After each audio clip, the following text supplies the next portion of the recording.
नमस्कार दोस्तों, मैं उमर कुमार। यूजीसी नेट के सिलेबस जो लोक प्रशासन का है उसका यूनिट 5 हम लोग करेंगे।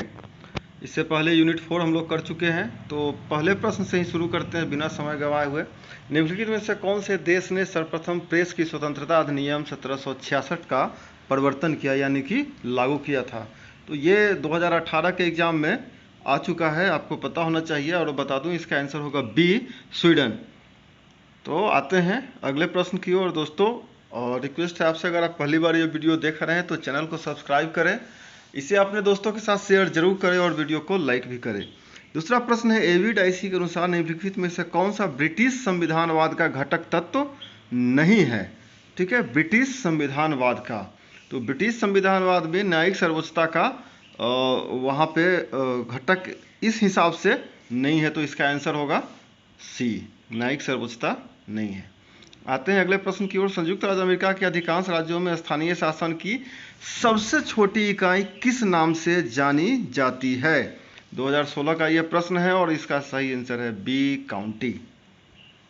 आते हैं अगले प्रश्न की ओर। अगला प्रश्न है, निम्नलिखित में से कौन फ्रांस में स्थानीय शासन का निम्न स्तर है? ये आपको आंसर पहले से पता होना चाहिए। कम्यून्स जो फ्रांस का सबसे स्थानीय शासन का सोचा स्तर जो हमारे यहाँ ग्राम सभा है। अब पांचवा प्रश्न है, एक उपागम किसी एक विशिष्ट केस ऐतिहासिक घटना या किसी एक अभिकरण या देश का अध्ययन करती है। एफ.डब्ल्यू. रिक्स द्वारा उससे निम्न में से क्या कहा गया है? तो पारिस्थितिकीय, गैर पारिस्थितिकीय, सामान्यपरकता या विशिष्टता। तो डब्ल्यू.एफ. रिक्स इसे विशिष्टता का रूप बताए थे कि वो विशिष्टता है यदि इस प्रकार की किसी ऐतिहासिक घटना या अभिकरण का या देश का अध्ययन किया जाता है। तो 2015 का वो प्रश्न था। छठा प्रश्न है, निम्न में से किस देश में प्रधानमंत्री से प्रश्न समय का प्रावधान उपलब्ध नहीं है? यानी कि आप प्राइम मिनिस्टर से क्वेश्चन नहीं कर सकते हैं, और ये भैया फ्रांस में है। फ्रांस में आप प्राइम मिनिस्टर से क्वेश्चन नहीं कर सकते हैं। सातवां प्रश्न है, विकास प्रशासन के संदर्भ में प्रशासन रहित विकास की अवधारणा किससे संबंधित है? ये अपने भारत के ही थे, ओपी द्विवेदी, ये इन्हीं से संबंधित है। विकास प्रशासन के ऊपर बहुत सारे इनका रिसर्च पेपर उपलब्ध है। आते हैं आठवें प्रश्न की ओर। आठवां प्रश्न है, निम्नलिखित में से कौन सा भारत में अधिकारी तंत्रकरण से जूझने में वस्तुतः सक्षम नहीं है? ठीक है, तो इसका ऑप्शन पढ़ता हूँ। लोगों को उनके अधिकारों और शक्तियों के बारे में शिक्षित करना, ये जूझ लेगा। स्वयं सहायता समूहों में लोगों को संगठित करना, ये भी जूझेगा। अधिकाधिक राजनीतिक दलों का उदय और लोकतांत्रिक विकेंद्रीकरण को बढ़ावा देना। तो सी ही एक ऐसा आंसर है जो अधिकारी तंत्रकरण से जूझने में वस्तुतः सक्षम नहीं है, क्योंकि ये जितना ज़्यादा पॉलिटिकल पार्टीज आएंगे उतना ज़्यादा प्रॉब्लम होगी एडमिनिस्ट्रेटिव रूप से। तो सी इसका सही आंसर है।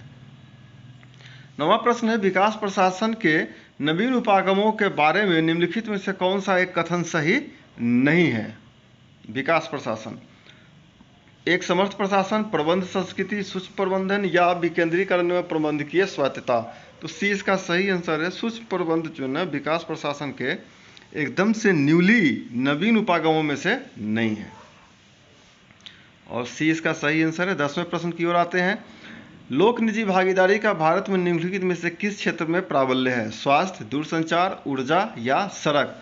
लोक निजी भागीदारी, जिसको आप पीपीपी मोड पे कहते हैं, तो वो सड़क ही है जो अभी सबसे ज़्यादा।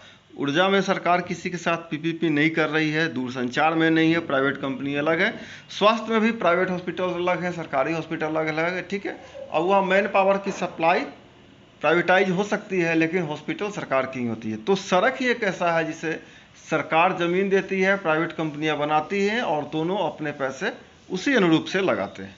आते हैं 11वें प्रश्न की ओर। 11वां प्रश्न है, विकास प्रशासन के उद्देश्य के संदर्भ में निम्नलिखित में से कौन सा सही नहीं है? विकास प्रशासन से आर्थिक वृद्धि है, सामाजिक न्याय है, व्यवस्था का लोकतांत्रिकरण बिल्कुल है। तो यथास्थिति बनाए रखना विकास प्रशासन नहीं चाहता है, वो चाहता है कि हमेशा इसमें हम आगे बढ़ते हैं, कुछ नया होता रहे। आते हैं 12वां प्रश्न की ओर। विकास नौकरशाही में निम्न में से कौन से परिवर्तन होने चाहिए? ठीक है, ऑप्शंस है, क्रियान्वयन में लचीलापन होना चाहिए, समयानुसार बदलने की प्रवृत्ति बिल्कुल होना चाहिए, खुली नीति निर्माण क्रिया को प्रोत्साहित करना होना चाहिए, यानी कि इसका आंसर डी, सब बिल्कुल सही है। आते हैं अगला प्रश्न, विकास प्रशासन को पारिस्थितिकीय से अत्यंतिक संबंधित करने वाला विद्वान कौन है? तो वो ड्लेडन है, मैं बता दे रहा हूँ, बताना तो मुझे ही था। आते हैं अगले प्रश्न की ओर, निम्न में से कौन सा व्यक्ति था जिसने विकास प्रशासन की परिभाषा स्पष्ट की? तो वो भी ड्लेडन महोदय ही थे जिसने विकास प्रशासन की परिभाषा को स्पष्ट किए थे। आते हैं अगले प्रश्न की ओर, 15वां प्रश्न है, साला किस भाषा का शब्द है? साला यानी SALA, ठीक है, तो ये स्पेनिश भाषा का शब्द है। और दोस्तों ये 15वां प्रश्न आज का आधा प्रश्न हो चुका है। आज हम लोग कुल 30 प्रश्न देखने वाले हैं, इसमें से आधा यही हो गया है। अभी तक अगर आप वीडियो में बने हुए हैं तो निश्चित तौर पे प्रश्नों को आप समझ पा रहे होंगे कि नेट में किस प्रकार के प्रश्न आते हैं। तो आप चैनल को जरूर से जरूर शेयर करें, सब्सक्राइब करें और वीडियो को लाइक करें। 16वां प्रश्न है, शाला अधिकारी के व्यवहार की विशेषता क्या है? दक्षता, स्वयं विवर्धन, सामाजिक कल्याण या डी ग्राहकों के प्रति दिलचस्पी? तो स्वयं विवर्धन है। आते हैं अगले प्रश्न की ओर, 17वां प्रश्न है, bureaucracy and society in modern Egypt नामक पुस्तक के लेखक कौन है? ठीक है, तो मेरे हिसाब से ये मोरो बर्जर थे इसके लेखक। देखते हैं आंसर सही है, सी इसका सही आंसर। निम्नलिखित में से किसके अनुसार विकास प्रशासन की विशेषता, इसका उद्देश्य, इसकी निष्ठा और इसकी अभिवृद्धि है? Edward Birner, F.W. Riggs, George giant या V.F.I.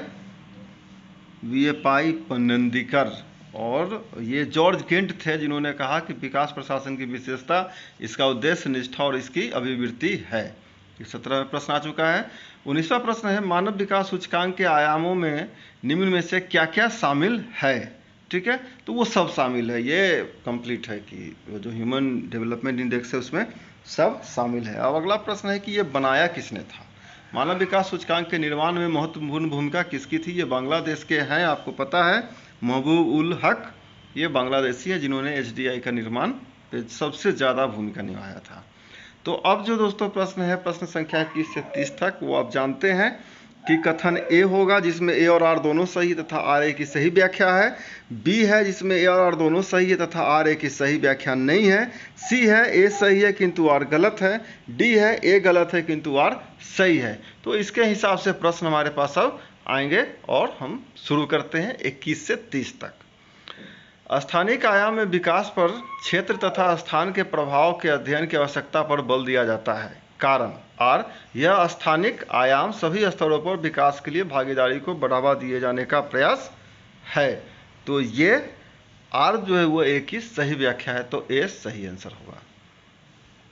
आते हैं 22वें प्रश्न की ओर। 22वां प्रश्न है, कथन A है, व्यवहारिक परिणामों के दबाव से तुलनात्मक लोक प्रशासन विकासात्मक प्रशासन की ओर अग्रसर हुआ है। कंपैरेटिव लोक प्रशासन डेवलपमेंट एडमिनिस्ट्रेशन की ओर अग्रसर हुआ है। कारण R है, विकासात्मक प्रशासन एक शक्तिशाली और जटिल विचारधारा बन गया है जिसकी विशेषता है विश्व पेशन धर्म। तो मेरे विचार से कारण R कथन की सही व्याख्या नहीं है, तो इसका आंसर B होना चाहिए। यह सही आंसर इसका B होगा। आते हैं अगले प्रश्न की ओर। संयुक्त राज्य अमेरिका में कुशलता आकलन कार्मिक प्रबंधन का एक निरंतर भाग है। कारण R, कुशलता अभिलेखों का प्रयोग पदोन्नति निर्धारण के लिए किया जाता है। तो बिल्कुल सही है कि आप कितने अच्छे हैं ये आपके पदोन्नति में भी होगा। ये प्राइवेट कंपनीज की बात है, सरकारी में नहीं, सरकार में तो अलग सिस्टम है। 24वां आते हैं। 24वां प्रश्न है, कथन A, विकास प्रशासन विकास का परियोजनाओं एवं नीतियों को क्रियान्वित करने का उपकरण है। कारण R, विकासशील देशों में नौकरशाही एक कार्य के लिए एकमात्र विकसित उपकरण है। तो ये सही व्याख्या नहीं कर रहा है कथन का कारण, तो B इसका सही आंसर है।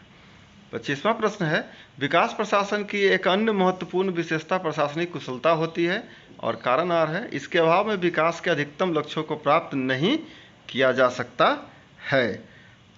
तो ये सही व्याख्या कर रहा है, तो इसका आंसर A होना चाहिए, ये सही आंसर है। 26वां प्रश्न है, कुछ विकासशील समाजों ने यह अनुभव किया है कि अनेक देशों में अतिशासन की स्थिति है। अतिशासन मतलब ज़्यादा गवर्नेंस किया जा रहा है। और कारण R, ये यह महसूस करते हैं कि सरकार के आकार को छोटा करना प्रत्येक व्यक्ति के हित में है। ठीक है, तो सरकार के आकार को हम जितना छोटा करते जाएंगे हमारे यहाँ, यानी कि वो सरकारी आधार पे विकेंद्रीकरण केंद्रीकरण बढ़ेगा, और केंद्रीकरण प्रशासनिक रूप से अच्छा नहीं होता है। फिर क्या होगा कि सारा का सारा शक्ति जो है एक जगह धीरे धीरे सिमटने लगेगा। इसीलिए कारण आर गलत है, कथन ए सही है। तो इसका आंसर सी होगा। 27वां प्रश्न है, कथन ए तुलनात्मक लोक प्रशासन संस्कृति पारिय है। कारण आर रिक्स ने तुलनात्मक लोक प्रशासन आंदोलन का नेतृत्व किया था, और ये बी इसका सही आंसर है, यानी सही स्टेटमेंट है। 28वां कथन है ब्रिटिश संसदीय प्रणाली की उत्तरदायी शासन प्रणाली है। कारण आर मंत्रिपरिषद हाउस ऑफ लॉर्ड्स के प्रति उत्तरदायी होते हैं। ठीक है, तो यहाँ आंसर सी हो जाएगा, क्योंकि ये गलत है। इसमें आप बता सकते हैं कौन सा गलत है, कॉमन चीज़ है। 29वां प्रश्न है, कथन है विकासशील देशों की नौकरशाही में विकास योजनाओं को संपन्न करने की क्षमता एवं चातुर्य वाले व्यक्तियों की कमी है। कारण आर विकासशील देशों में लोक सेवाएं सर्वत्र अत्यधिक कर्मचारियों से भरी है। 29वां प्रश्न, और ये सही व्याख्या कर रहा है, तो आंसर ए इसका सही आंसर होगा। आते हैं 30वां प्रश्न, जो आज का आखिरी प्रश्न है। कथन ए लोक प्रशासन द्वारा उपलब्ध की गई सेवाओं के लिए कर अथवा मूल्य न देने पर लोगों को दंड मिलता है। कारण आर निजी प्रशासन द्वारा उपलब्ध की गई सेवाओं अथवा वस्तुओं के लिए मूल्य चुकाने या न चुकाने का विकल्प लोगों को प्राप्त है। ठीक है, तो ये बात तो सही है कि लोक प्रशासन यानी सरकारी प्रशासन जो उपलब्ध करा रही है उसके लिए आपको कुछ ना कुछ देना पड़ता है, लेकिन निजी प्रशासन का हम सेवा लेंगे तो ही मूल्य चुकाने या न चुकाने का विकल्प मेरे पास होता है, यानी कि इसका आंसर होगा ए। तो दोस्तों ये आज के लिए इतना ही है। अगले वीडियो में हम फिर मिलेंगे, जो कि 6ठा यूनिट है। तब तक जुड़े रहें, वीडियो को लाइक करें, चैनल सब्सक्राइब करें और शेयर वीडियोज़ को ज़रूर से ज़रूर करें। अपने कमेंट्स भी दे सकते हैं आप इसमें और क्या सुधार चाहते हैं। आज के लिए इतना ही, थैंक यू।